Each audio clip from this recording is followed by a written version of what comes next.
You're back. You're here. You made it. Welcome back. So now we've laid the groundwork for what comes next. In episode 1, we saw the birth of metal music from 1914 London to 1970s Birmingham. Episode 2, we charted the rise of horror from 30s Germany to 1980s California. Now that we've explored the origin stories, we can get into the flow of the series, the pairings, the arguments, all of it. Welcome back to the Screaming Projector, the podcast that discusses two art forms that have always understood one another, horror and metal. Spoiler alert, this episode discusses plot details from a 1968 film and a 1990s film. Hopefully you've had a chance to see them in the last 40 years. Today's pairing, without naming names, is a Hamburg death metal band wrapping up a decade of records with a farewell album that drops June 19th. Before they close the book, I got to sit down with guitarist Ben, and what came out of the conversation is exactly what this show is built for. I have the distinct honor of speaking today with Ben Liepelt, guitarist for the German death metal band Endseeker. Ben, welcome to the podcast, man. Hey, thanks for having me. Thank you for being here. This is really pretty cool. So after decades, you're retiring, ending the project on a high note. The new and final album, Coffin Born, drops June 19th. Coffin Born as a title says a lot. Does this reflect a path?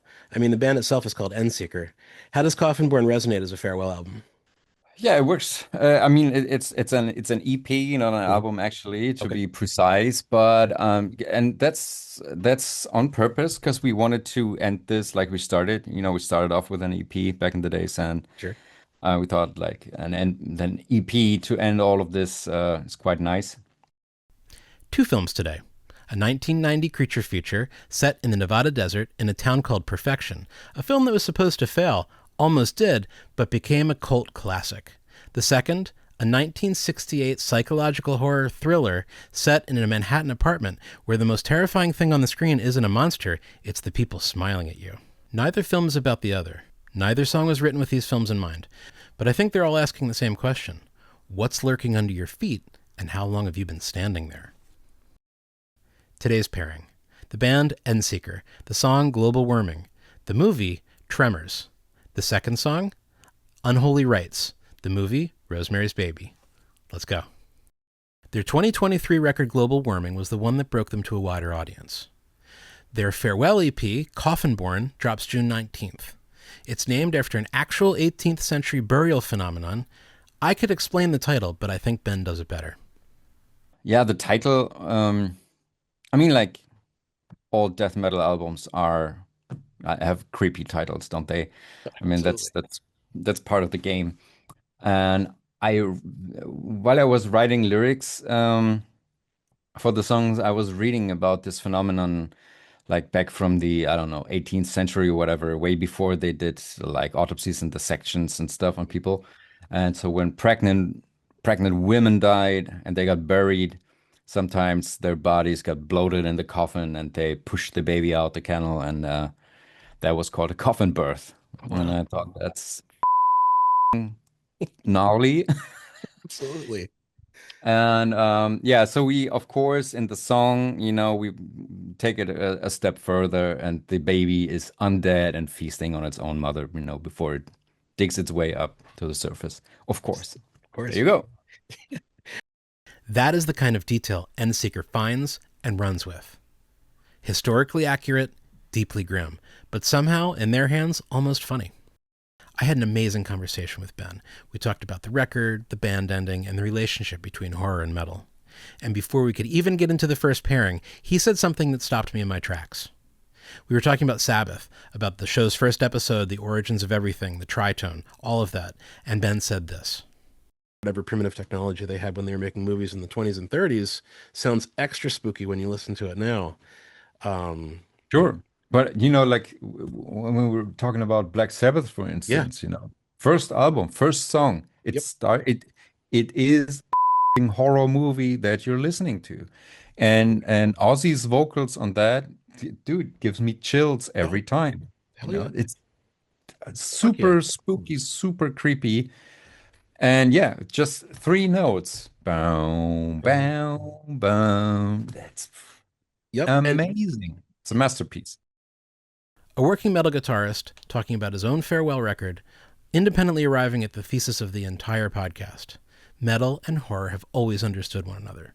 Sometimes it takes 2 episodes to talk about why, or sometimes a guitar player from Hamburg gets it in 30 seconds. He answered the biggest question of the series, and he got us a little further down that road to finding out if we're correct. Humor as a delivery mechanism. Global warming arrived with a music video that stopped people mid-scroll. The band, dressed as a happy suburban picnicking family, complete with women, children, and a dog, invaded by giant worms built out of sleeping bags and scaled up in post. It's genuinely funny, and it's genuinely unsettling. And according to Ben, this was completely intentional. So I asked him about the tradition of humor in metal, DRI, Anthrax, Faith No More. I asked him about the smirk behind the darkness. Was this a philosophy or just a fun day of filming? I agree. Let's go with that for a minute. In an interview with Antichrist magazine, you had said that zombie worms are just an entertaining placeholder for any global threat that eventually leads to the death of us all. It's basically could be anything, but we really like to fool around with wordplay. So that quote, entertaining placeholder for any global threat, is such a really sophisticated artistic statement. Is that how you think about humor in your music, or did the framing come after the fact? Did you approach it that way, or is that, but is that your vernacular? Everything, it comes through in everything you guys do? I don't know, we actually approach it that way. Like, Okay. especially when you're talking about this song, yeah, I came up with the title first before I had the song. Hmm. Um, because like the play of words, global warming, whatever, Sure. and um yeah, and I thought it was hilarious, and I asked the boys, what do you think about this as an album title? And everybody was like, dude, that's the shit. Let's go Yeah. for it. And yeah, I mean, like we have it in all societies, there are like people that don't believe in science or that say all the experts are whatever. There's a lot of conspiracy going on, Sure. global warming is not a real thing and all of this, what I'm talking Oh, about. 100%. Yeah. But there are like global threats like war, climate change, I don't know, whatever, the next fucking disease that's already brewing up somewhere Right. we don't know about yet. And this shit is real to a certain degree. And maybe at some point it will lead to the death of us all, like it did for so many other species before, who Sure. knows? And yeah, so the worms are just like maybe cute little placeholders For for something a more serious. possible uh, real existing threat. Entertaining placeholder for any global threat. That phrase is doing a lot of work. It's also a sophisticated artistic statement about what horror does at its best. The monster is never really the monster. It's always a placeholder for something we can never look at. For climate collapse, pandemic, war, for the slow rot underneath the surface of ordinary life. Tremors understood this 35 years ago, and global warming understands it now. Tremors, Perfection, Nevada. Tremors is a 1990 creature feature directed by Ron Underwood, starring Kevin Bacon, Fred Ward, and Reba McEntire. It's set in a town called Perfection, Nevada, a name the film earns ironically. The concept originated when the writer S.S. Wilson imagined what it would be like to be trapped on a boulder, unable to touch the ground because of something moving underneath. That image, the ground itself becoming the threat, is the film's central terror. Not a monster from outside, a monster from below, from the thing that you've been walking on your entire life, not knowing that anything was lurking underneath. The creatures, called graboids, can't see. They hunt by vibration. Every footstep a dinner bell. And the characters don't respond with paralysis. Instead, they just respond with ingenuity and dark humor, making light of the circumstances around them, even as people die. So that's the move. Humor doesn't undercut dread, it delivers it. You laugh, your guard drops, and then something grabs you from underneath. Tremors is a masterclass in what Ben described, the absurd surface concealing something genuine. The graboids are cute little placeholders for the ground giving way under everything you thought was solid. I put this connection to Ben directly. Let's go back to global warming for a minute. Right. When I watched the video, when I heard the song, I keep thinking about that movie Tremors, with Kevin Bacon. Giant Yeah. worms, small community, dark comedy, and genuine dread coexisting. Is that a fair connection? Absolutely, absolutely. I mean, the video concept was not made by us. It was made by Ali, our friend. He's the guitarist of Heaven Shall Burn, Hmm. and he also has a video production company. And we have a long friendship with him. And we asked him if he could do music videos for us Hmm. for that album. And he shot two videos, Hell is Here and Global Warming. And it was his idea to make it like as B movie and hilarious as possible. And he came up with all the costumes and all the and all the crappy special effects. And that was so much fun. I mean, shooting that video was so much fun. It was probably the funniest video shoot that we ever had. And yeah, and we really loved the outcome. When he was sending over the first rough cut, we think, dude, this is unbelievably funny. This is really cool. And but within the metal scene, you can never be too sure how people will take it. There are a lot of purists or whatever, people who take this shit way too seriously. "Oh, that's not a proper death metal video, stop goofing around. Dude, we're just having fun, this is our hobby. We Yeah. just try to have a good time, so we do whatever the we want, and we're not following your genre rules. We don't care. Unholy Rites, a different register. Now the temperature drops. Unholy Rites is a different song from Global Warming, where the title track has swagger and groove and sleeping bag worm video.